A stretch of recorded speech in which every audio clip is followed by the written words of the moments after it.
এই কথাটা খ্রিস্টানদের ভাষ্যকারেরা, এটা ইহুদ খ্রিস্টানের স্লোগান, এটা কাফিরদের কথা। জেহাদের মাধ্যমে দিন হওয়া, কোনো জেহাদের মাধ্যমে কোনো জায়গায় কোনো দিন হয়নি।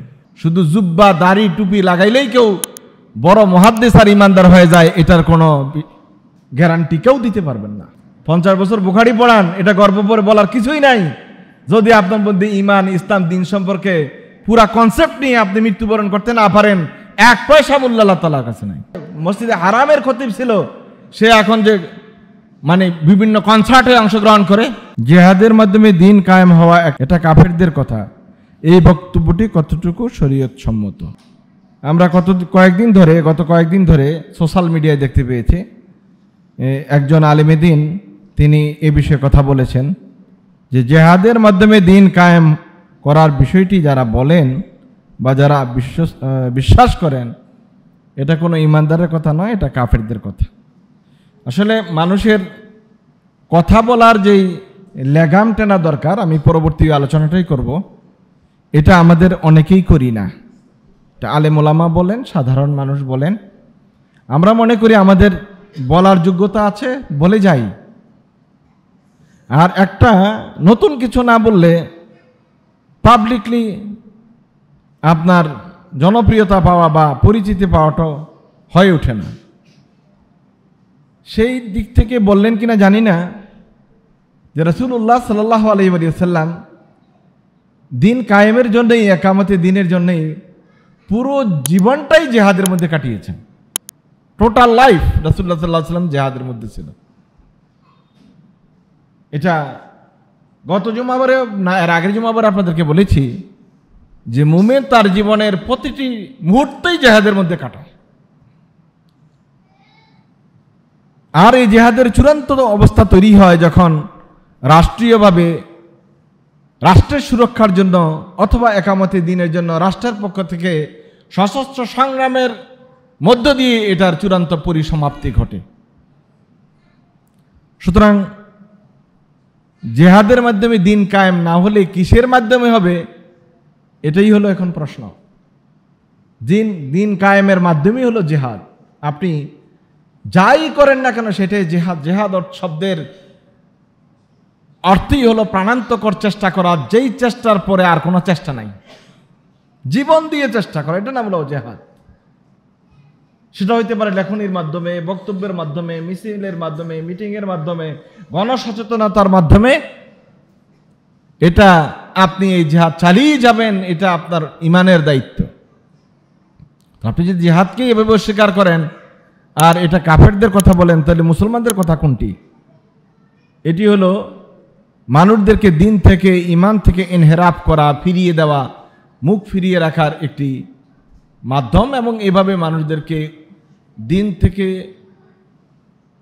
দূরে সরিয়ে মানুষদের চেতনাকে বিলুপ্ত করার জন্য এ ধরনের বক্তব্যগুলো দেওয়া হয়।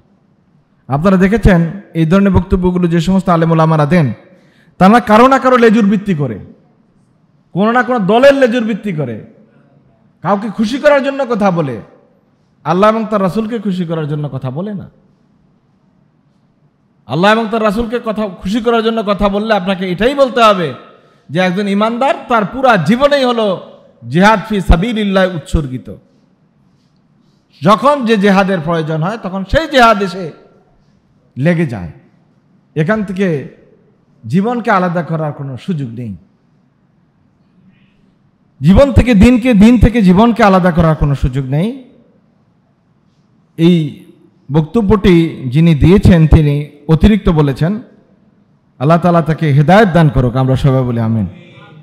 কারো বয়স 100 বছর, 60 বছর বা 70 বছর বুখারী পড়াইছেন, এটা জান্নাতের সার্টিফিকেট দেয় না। আপনারা এখন ইউরোপ আমেরিকায় যান, অক্সফোর্ডে, ক্যামব্রিজে, বড় বড় বিশ্ববিদ্যালয়গুলোতে যান, সব বিশ্ববিদ্যালয়গুলোতেই ইসলামিক স্টাডিজ ডিপার্টমেন্ট আছে। ওই বিশ্ববিদ্যালয়গুলোতে আরবি সাহিত্যের বিভাগ আছে। ওই বিশ্ববিদ্যালয়গুলোতে কোরআনের রিসার্চ করার ব্যবস্থা আছে। তাদের কারোই ঈমান নাই শুধু জুব্বা দাড়ি টুপি লাগাইলেই কেউ বড় মুহাদ্দিস আর ইমানদার হয়ে যায়, এটার কোনো গ্যারান্টি কেউ দিতে পারবেন না। এটা আল্লাহ তাআলার বড় নেয়ামত, ইমানের উপর থাকা, দ্বীনের উপরে থাকা। যে কারণে আল্লাহ সুবহানাহু ওয়া তাআলা দোয়া শিখিয়ে দিয়েছেন, আমরা যেন বারবার বলি, রাব্বানা লা তুযিগ কুলুবানা বাদা ইয হাদাইতানা ওয়া হাব লানা মিন লাদুনকা রাহমা। বড় মসজিদের খতিব, আপনারা কি জানেন না যে ভাই মসজিদে হারামের খতিব ছিল, সে এখন যে মানে বিভিন্ন কনসার্টে অংশগ্রহণ করে, দেখেন নাই ভিডিও? বাংলাদেশে জাতীয় মসজিদের বাইতুল মোকাররমের খতিব না, সেটা আল্লাহর ঘরের খতিব। ওই ইমাম এখন জীবিত, সে বিভিন্ন কনসার্টে অংশগ্রহণ করে। নাউজুবিল্লাহ মিন যালিক। 50 বছর বুখারী পড়ান, এটা গর্ব করে বলার কিছুই নাই যদি আপনার মধ্যে ইমান, ইসলাম, দিন সম্পর্কে পুরা কনসেপ্ট নিয়ে আপনি মৃত্যুবরণ করতে না পারেন। 1 পয়সা মূল্য আল্লাহ তাআলার কাছে নাই।